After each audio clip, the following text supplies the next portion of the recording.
यो लीलालस्य संलग्नो गतो लोलोपि लोलतां तं लीलावपुषं बालं वन्दे लीलार्थसिद्धये। आप सौने जय श्री कृष्ण, जय सियाराम, हरिओम, नमः शिवाय। भगवान श्री हरिनी अने सद्गुरु भगवाननी अनंत कृपा अने करुणा द्वारा આપણે આ નારદ ભક્તિ મંદાકિનીમાં નિમજ્જન કરી રહ્યા છીએ। બસ આ જ સરિતામાં વહેતા આપણે એ વહેણમાં આગળ વધીએ, કારણ કે આ સરિતા એવી છે કે ડૂબીએ તો પણ પાર કરી દે અને તરીએ તો કોઈ પ્રશ્ન જ નથી। તો નારદજી જે પ્રમાણે ભક્તિની વ્યાખ્યા કરે છે અને ઋષિઓના પણ પોતપોતાના જે ભક્તિ ઉપરના મત છે એ પણ અહીંયા પ્રસ્થાપિત કર્યા છે। તો આગળના સૂત્રમાં આપણે જે વ્યાસજીનો મત હતો, ગર્ગાચાર્યજીનો મત હતો, શાંડિલ્ય ઋષિનો જે મત હતો એની ઉપર ભક્તિનું વિવરણ કર્યું। અને આજે હવે નારદજી જે વિષય ઉપર વ્યાખ્યાન કરી રહ્યા છે એની આપણે ચર્ચા કરીશું। આ પણ ગીતા પ્રેસમાંથી પ્રાપ્ત એવી નાની પુસ્તિકા છે, નારદ ભક્તિ સૂત્ર અને શાંડિલ્ય ભક્તિ સૂત્ર। ખૂબ નાની પુસ્તિકા છે। તો આમાં સૂત્રાત્મક વાતો કરેલી છે કે ભક્તિ કોને કહેવાય। તો બસ આના જ માધ્યમથી આપણે આગળ વધીએ। 19મું સૂત્ર નારદજી કહે છે, નારદસ્તુ તદર્પિતા અખિલાચારતા તદ વિસ્મરણે પરમ વ્યાકુલ તેતી। પહેલા બધા જ ઋષિઓના મત પ્રસ્થાપિત થયા, પછી નારદજીએ ધીમેથી પોતાનો મત પ્રસ્થાપિત કર્યો। આ નારદસ્તુથી શરૂ કર્યું ને, એટલે હવે નારદજીના મતે ભક્તિ શું છે કહે છે। તો વાત કરે છે નારદજી, તદ અર્પિતા અખિલાચારતા, એટલે કે અખિલ આચારતા એટલે જે કર્મો છે એ બધા જ કર્મોને ભગવાનમાં અર્પિત કરવા એ ભક્તિ છે। તદ અર્પિતા, તો તદર્થમ કર્મ કૌંતેય મુક્ત સંગ સમાચર। ભગવાન જે રીતે મુક્ત સંગની વ્યાખ્યા કરે છે કે મુક્ત સંગ કોણ રહી શકે, સંસારથી મુક્ત કોણ થઈ શકે, કહે છે કે જેણે ભગવાનની માટે કર્મ કર્યા છે, જેણે પોતાના દરેક કર્મ ભગવાનને સમર્પિત કર્યા છે। તો નારદજી કહે છે કે માણસ કર્મ તો કરે પણ એ કર્મને ભગવાનમાં સમર્પિત કરે એ ભક્તિ છે। અને બીજું લક્ષણ કહે છે, તદ વિસ્મરણે પરમ વ્યાકુલતા ઇતિ। આ ભક્તોની માટે શ્રેષ્ઠતા છે। નારદજી કહે છે તદ વિસ્મરણે, તદ એટલે ભગવાનના વિસ્મરણમાં જેને પરમ વ્યાકુલતા થાય એ ભક્તિ છે। તો બે વ્યાખ્યા છે, એક ભગવાનમાં કરેલા કર્મોને સમર્પિત કરવા અને બીજું ભગવાનના વિસ્મરણમાં પરમ વ્યાકુલતા થવી, આ ભક્તિના લક્ષણ છે। તો ભગવાન પણ સ્પષ્ટપણે ગીતાજીમાં શ્રી અર્જુનજીને કહે છે, યત કરોષિ યદશ્નાસી યદ જુહોસી દદાસી યત તપસ્યસી કૌંતેય તત્ કુરુષ્વ મદર્પણમ। તું જે કાંઈ કરે છે, તું જે કાંઈ હોમ હવન ઇત્યાદિ કરે છે અને તું જે કાંઈ દાન કરે છે એ બધું જ કર્મ એ મને અર્પણ કરી દે। એનાથી શું થશે? કહે છે તું કર્મફળની જે આસક્તિ છે એમાંથી છૂટી જઈશ। ભગવાને આપણે પહેલાં જ વાત કરીને ભગવાને કહી દીધું મુક્ત સંગ સમાચર, મુક્ત સંગ થઈ અને તું ફર, પછી તું તારું આચરણ કર, કારણ કે પછી તું કર્મના આ બંધનમાં બંધાઈશ નહીં। ભગવાનને કરેલા કર્મને સમર્પિત કરી દેવાથી સાધક એમાં બંધાતો નથી। અને મેં મારા ગુરુજી પાસેથી સાંભળ્યું છે કે જે બંધાય નહીં એ ગંધાય નહીં। જળ બંધાણું એટલે ગંધાણું, પણ જે વહેતું રહે એમાં કોઈ દિવસ દુર્ગંધ ના આવે। હા, કોઈ ખાબોચિયાનું, કોઈ સરોવરનું, કોઈ તળાવનું જળ હોય અને એમને પડ્યું રહે તો એ ગંધાઈ જવાની આશંકા થાય, પણ કાદવ તો તળાવમાં જ થાય, નદીઓમાં ન થાય, કારણ કે નદી વહેતી રહે છે। એમ ભગવાનમાં જે કર્મ સમર્પિત કરી દીધું છે પછી એની આસક્તિ રહેતી નથી અને એટલા માટે એ મુક્ત સંગ થઈને ફરી શકે છે। તો નારદજી કહે છે કે ભક્તિનું લક્ષણ છે ભગવાનમાં સમર્પણ કરવું તે। આમ પણ શ્રીમદ ભાગવતમાં ચર્ચા છે કે જ્યારે વેદવ્યાસજીને મનમાં ચિંતા થઈ અને ક્યાંય સંતોષ એમને થતો નહોતો, એવા સમયે બ્રહ્માજીના આ પુત્ર, જે આપણે પહેલાં પણ ચર્ચા કરી, ખોળામાંથી પ્રગટ થયા છે, કેટલા વહાલા હોય, તો ભક્તિ માર્ગના આ આચાર્ય નારદજી એમની પાસે જાય છે અને વ્યાસજીની પાસે જઈને નારદજી એમને ભક્તિ વિષયક કોઈ ગ્રંથની રચના કરો એવું માર્ગદર્શન આપે છે. એમાં નારદજી એવું કહે છે કે નૈષ્કર્મમપ્યચ્યુત ભાવ વર્જિતમ ન શોભતે જ્ઞાનમલમ નિરંજનમ. એ નિષ્કામતાપૂર્વક કરેલું કર્મ પણ જો અચ્યુત ભાવ વર્જિતમ, જો ભગવાનના ભાવથી વર્જિત છે તો ન શોભતે, પછી એની શોભા થતી નથી.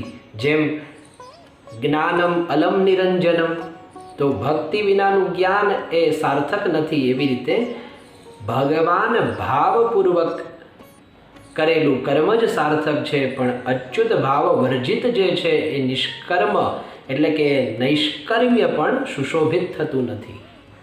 તો આ પ્રમાણે આપણે પ્રાર્થના પણ જ્યારે કર્મ કરતા હોઈએ અને અંતમાં ભગવાનને કહીએ છીએ કે હે પ્રભુ, કાયેન વાચા મનસૈન્દ્રિયૈર્વા બુદ્ધ્યાત્મના વા પ્રકૃતે સ્વભાવાત કરોમિ યદ્યત સકલમ પરસ્મૈ નારાયણાયેતિ સમર્પયામિ. આપણે ભગવાનને કહીએ છીએ કે હે નારાયણ, હું બધું જ આપને સમર્પિત કરું છું. તો આ જે છે ભાવ, નારદજી કહે છે ભક્તિનો ભાવ છે. પછી આગળ ચાલી અને નારદજી બીજું લક્ષણ બતાવે છે, તદ વિસ્મરણે પરમ વ્યાકુલતા ઇતિ. એના વિસ્મરણમાં પરમ વ્યાકુલતા થાય એ ભક્તિનું લક્ષણ છે. આમ પણ નારદજી જે છે, નારદજીને પણ ભગવાને જ એવું વરદાન આપેલું છે કે કોઈ દિવસ હું તમારા ચિત્તથી દૂર નહીં થાઉં. કારણ કે નારદજીને પણ પરમ વ્યાકુલતા, એ પણ ભક્ત છે ને, ભક્તિ માર્ગના આચાર્ય છે, પહેલા ભક્તો એ જ છે. તો નારદજીને પણ એવું વરદાન આપેલું ને એની ચર્ચા સ્વયં નારદજી કહે છે, મતિર્મયી નિબદ્ધેયમ ન વિપદ્યેત કરહિચિત પ્રજા સર્ગ નિરોધેપી સ્મૃતિશ્ચ મદનુગ્રહાત. આવું વરદાન નારદજીને મળેલું છે કે ગમે તેટલો પ્રલય થઈ જાય અને બધું જ મારામાં મળી જાય, છતાં પણ મારી સ્મૃતિ તમને સદૈવ બનેલી રહેશે. અને એટલે જ નારદજી થયા બ્રહ્માજીના પુત્ર. પહેલાં તો એ દાસી પુત્ર હતા, છતાં પણ એમને એનું સ્મરણ છે. દાસી પુત્ર પહેલાં પણ ઉપબર્હણ નામના ગંધર્વ હતા, તો એનું પણ સ્મરણ છે. એટલા માટે કે ભગવાને સ્પષ્ટ રૂપમાં વરદાન આપ્યું છે કે મારા તરફની જે મતિ છે એ આપની કોઈ દિવસ લુપ્ત નહીં થાય, એ મારામાં જ લાગેલી રહેશે. અને ભગવદ અર્પિત એકવાર બુદ્ધિ થઈ જાય પછી ભગવદ બુદ્ધિ કહેવાય. એટલે ભગવાનને જેમ કોઈ વસ્તુનું અજ્ઞાન હોતું નથી, એમ પછી ભક્તને પણ નથી હોતું. આ શ્રુતિ છે, નિરંજન પરમમ સામ્યમુપૈતિ. એ નિરંજન એટલે ભક્ત છે, એ પરમ સામ્યતા પ્રાપ્ત કરી લે છે ભગવાનની. તો ભગવાન એવો ભક્ત. અને આમ પણ રામચરિતમાનસમાં આપણે જોઈએ છીએ, રામચરિતમાનસમાં સ્પષ્ટ હનુમાનજી કહે છે, કહ હનુમંત વિપત્તિ પ્રભુ સોઈ જબ તવ સુમિરન ભજન ન હોય. વિપત્તિ શું છે? કહે છે ભગવાનનું સ્મરણ ન થવું તે એ વિપત્તિ છે ભક્તોની માટે. તો વ્યાકુલતા જે છે એ બસ એ જ માટેની છે કે ભગવાનનું વિસ્મરણ થયું. તો અહીંયા ભક્તો છે એ ભગવાનનું વિસ્મરણ થાય, એમાં પરમ વ્યાકુળ થઈ જાય, એ ભક્તિનું લક્ષણ છે. ગોપીઓની પણ એ જ રીતે પરમ વ્યાકુલતા છે, પણ એ ઉદાહરણ નારદ મુનિ આગળ ચાલીને આપવાના જ છે.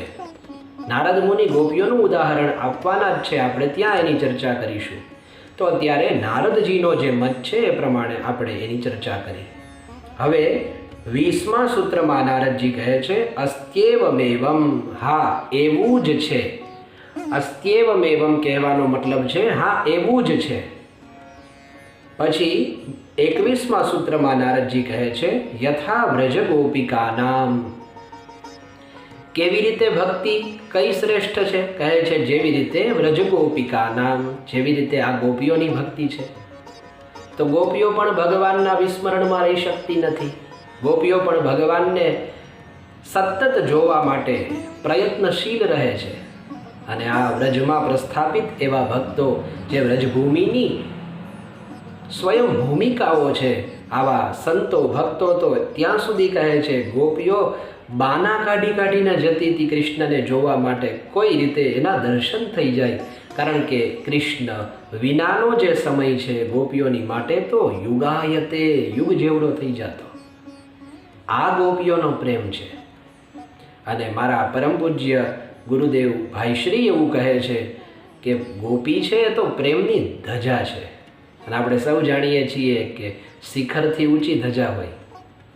અને આપણે ત્યાં એવી માન્યતા પણ છે કે મંદિરમાં આપણે ગયા ન હોય પણ કોઈ મંદિરના ધજાના દર્શન કરી લઈએ તો મંદિરમાં બિરાજમાન ભગવાનના દર્શન કરી લીધા એવું પુણ્ય પ્રાપ્ત થાય.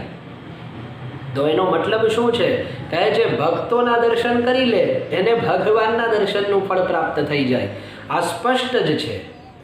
તો અર્થ એટલો જ છે કે ગોપીઓનો જે પ્રેમ છે એ અલ્ટિમેટ છે, એ સર્વોત્કૃષ્ટ પ્રેમ છે. અને એટલા માટે નારદ મુનિ અહીંયા ગોપીઓનું ઉદાહરણ આપે છે. ગોપીઓ તો ગોપી ગીતમાં સ્પષ્ટ રૂપે કહે છે, અટતિ યદ ભવાનહનિ કાનનમ ત્રુટિર્યુગાયતે ત્વામ પશ્યતામ કુટિલ કુંતલમ શ્રીમુખમ ચ તે જડ ઉદીક્ષતામ પક્ષ્મકૃદૃશામ. આહા, કેવો સુંદર ભાવ છે. ગોપીઓ કહે છે જ્યારે પણ આપ વનમાં જાઓ છો ગાયો ચરાવવા માટે, અને એ સમયે ગાયો તો પોતાનો ચારો ચરે જ છે, પણ જ્યારે તમે જતા રહો છો ને એવા સમયે ત્રુટિર યુગાયતે ત્વામ અપશ્યતામ, અમે આપને જોતા નથી ને તો અમારો ત્રુટિ માત્રનો સમય પણ યુગાયતે, યુગ જેવડો થઈ જાય છે. આ ગોપીઓનો પરમ સર્વોત્કૃષ્ટ પ્રેમ છે. આપણે ખાલી એટલું સમજી લઈએ કે આ ત્રુટિનો જે સમય છે ને એ સેકન્ડથી પણ નાનો છે. હા, સેકન્ડથી પણ નાનો સમય. હવે વિચાર કરો, સેકન્ડ જતાં કેટલો વાર લાગે, એનાથી નાનો સમય તો કેટલો સમય થયો. ગોપીઓ કહે છે કે એટલા સમય માત્ર પણ જો અમે એ કૃષ્ણના દર્શન નથી કરતા તો અમારો આ સમય યુગ જેવડો વીતી જાય છે.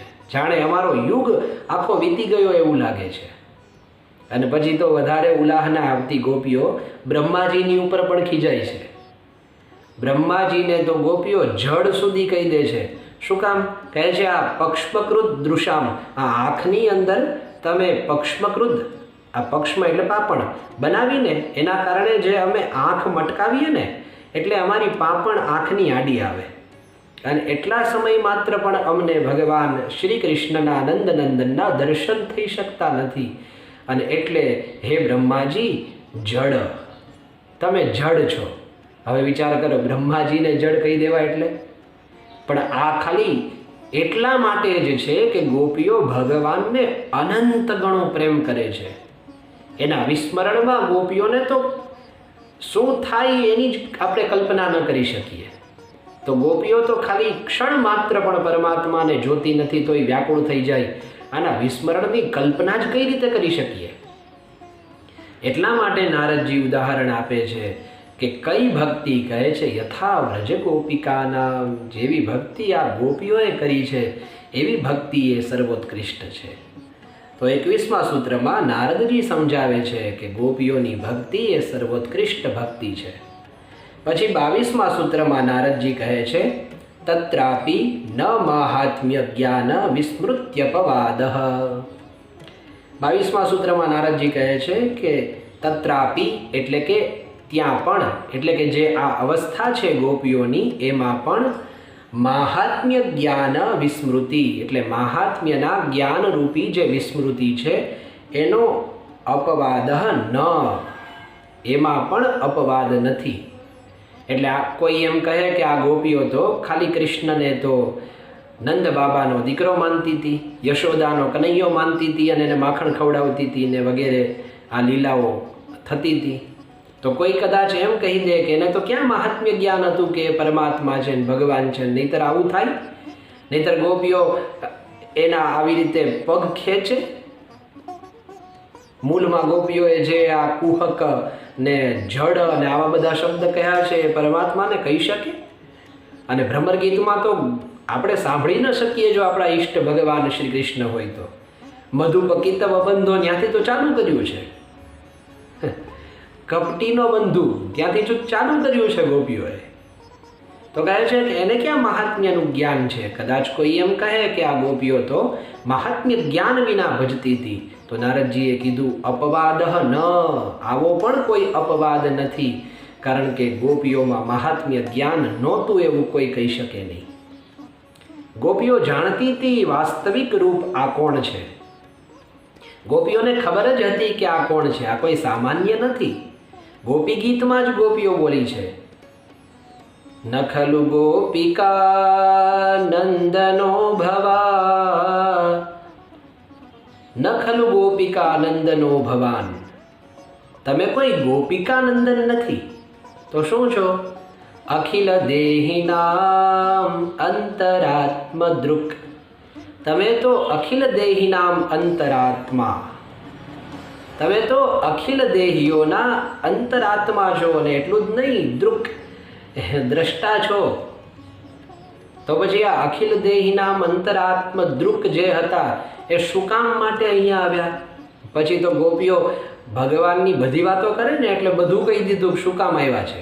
કદાચ કોઈ એમ કે ગોપીઓ માટે આવ્યા હતા, વાંસળી વગાડવા માટે આવ્યા હતા, વૃંદાવનમાં ગાયો ચારવા માટે આવ્યા હતા. તો ગોપીઓ કહે એવું બિલકુલ નથી, અને તમે જ સમજતા જ નહીં કે અમે એવું જ માનીએ છીએ કે તમે અમારી માટે આવ્યા છો. અમને બધી ખબર છે કે તમે શું કામ આવ્યા છો.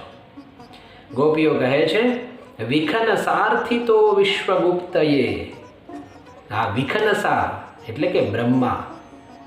બ્રહ્માજીનું એક નામ છે વિખના, અને આ તૃતીયા વિખનસા અર્થિત, એનો અર્થ છે પ્રાર્થિત. આ બ્રહ્માજીએ તમારી પ્રાર્થના કરી છે અને એના કારણે વિશ્વગુપ્તયે, તમે અમારી નહીં વિશ્વની રક્ષા કરવા માટે. ગુપુ રક્ષણે ધાતુ છે સંસ્કૃતમાં, તો ગુપ્તયેનો અર્થ છે રક્ષણ કરવા માટે, રક્ષણાય. તો વિશ્વનું રક્ષણ કરવા માટે તમે આવ્યા છો. અને તમે ક્યાં પ્રગટ થયા છો? કોઈ એમ કહે કે આ તો યશોદાને નંદને ત્યાં પ્રગટ થયા હતા, તો કે નહીં, અરે ઉદયવાન સાત્વતામ કુલે. તમે તો આ સાત્વત કુલમાં, આ યદુવંશમાં ઉત્પન્ન થયા છો. અમે બધું જ જાણીએ છીએ, અમારાથી એક પણ વાત છુપી નથી. એટલે ગોપીઓમાં મહાત્મ્ય વિસ્મૃતિનો જ્ઞાન નથી, અથવા તો મહાત્મ્યની વિસ્મૃતિ થઈ ગઈ છે એવું નથી. ગોપીઓ મહાત્મ્યને જાણે જ છે કે આ કોણ છે, અને છતાં પણ એ પ્રેમ એવો ગાઢ છે કે ભગવાન એ કિતવ બંધો કહી દીધું ને એને સહન કરી લે. પ્રેમમાં રહતી ન પ્રભુચિત ચૂક કીએ કી, કરત સુરતિશય બાર હીએ કી. ભગવાન તો હૃદયનો ભાવ સમજી જાય કે આ તો ખાલી મોઢેથી કિતવ બંધો કહે છે, બાકી દુસ્ત્યજસ તત્કથાર્થ કેવા વાળી આ ગોપીઓ છે. તો નારદજી કહે છે કે કોઈ એવું કહે કે આ મહાત્મ્યની વિસ્મૃતિ છે, તો એવું પણ નથી. પછી 23મા સૂત્રમાં આગળ ચાલી નારદજી કહે છે તદ્વિહીનમ જારાણામ ઇવ. અને કદાચ કોઈ જો મહાત્મ્ય જ્ઞાન વિના ભક્તિ કરે તો કહે છે તદ્વિહીનમ કહ્યું ને, એટલે કે મહાત્મ્ય જ્ઞાનની આગળ વાત આવી, તો એના વિહીન એટલે કે એનાથી રહિત થઈ અને જો કોઈ ભક્તિ કરે તો કહે છે એની ભક્તિ જારાણામ ઇવ, એ કોઈ બીજામાં કરેલી હોય એવી ભક્તિ છે. એટલે જારનો અર્થ થાય કે રહે કોકની સાથે અને ઈચ્છા કોકની કરે. તો નારદજી કહે છે મહાત્મ્ય જ્ઞાન હોય તો જ ખબર પડે ને કે આ ભગવાન છે અને આ જ નિત્ય છે, આ અનિત્ય છે. ત્યારે જ ખબર પડે જ્યારે મહાત્મ્ય જ્ઞાન હોય. અને જો આ મહાત્મ્ય જ્ઞાન ન હોય તો શું થાય?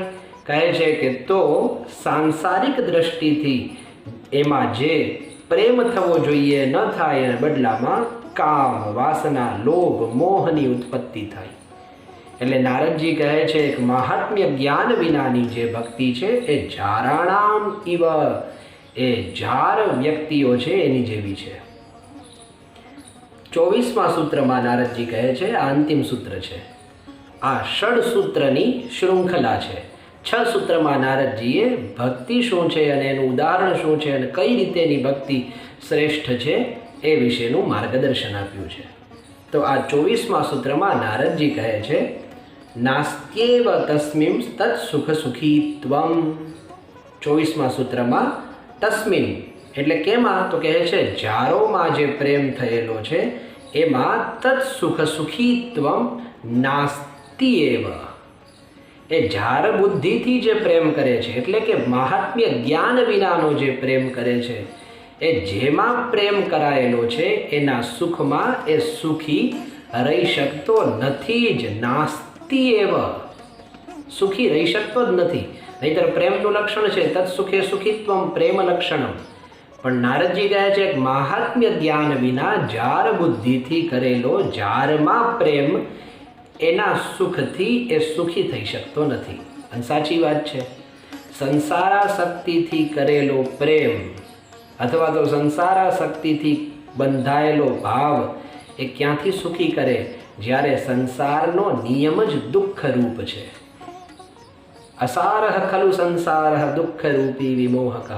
આ તો એવી વાત થઈ કે કોઈ મેડિકલમાં જઈ અને ઘઉં માગે અને પ્રોવિઝન સ્ટોરમાં જઈને દવા માગે. આપણને ન સમજાય ને. કોઈ કદાચ પ્રોવિઝન સ્ટોરમાં જઈને એમ કે મને પેરાસિટામોલ આપી દો તો કેમ આપે? ત્યાં તો એ વેચાતી નથી. અને મેડિકલમાં જઈને એમ કે 2 કિલો ઘઉં આપી દો તો કેમ આપે? ત્યાં એ મળતા નથી. તો આ નારદજી એ જ સમજાવે છે કે જાર બુદ્ધિપૂર્વક કરેલો જારોમાં પ્રેમ તસ્મિન એટલે કે એમાં જે પ્રેમ છે એ તત્ એટલે એના સુખથી એ સુખી કરી શકતો નથી. તો આ રીતે 19થી લઈ અને 24 સૂત્રની વ્યાખ્યા નારદજીએ બતાવી છે. આપણે યથાશક્તિ ગુરુ ભક્તિ અને હરિભક્તિ પ્રમાણે આમાં પ્રવેશ કર્યો છે. આપણાથી કોઈ ઉણપ રહી જાય પણ યાદ રાખો ભગવાનમાં કોઈ ઉણપ નથી. મૂળ ભાવ એટલો જ છે કે આપણું મન ભગવાનમાં લાગે. બસ એ જ ભાવનાની સાથે આ સડસૂત્રી ભગવાનના ચરણોમાં સમર્પિત કરતા આગળ પણ આપણે આ ક્રમમાં આગળ વધીશું. અત્યારે આપ સૌને જય શ્રી કૃષ્ણ, જય સિયારામ, હરિઓમ, નમઃ શિવાય.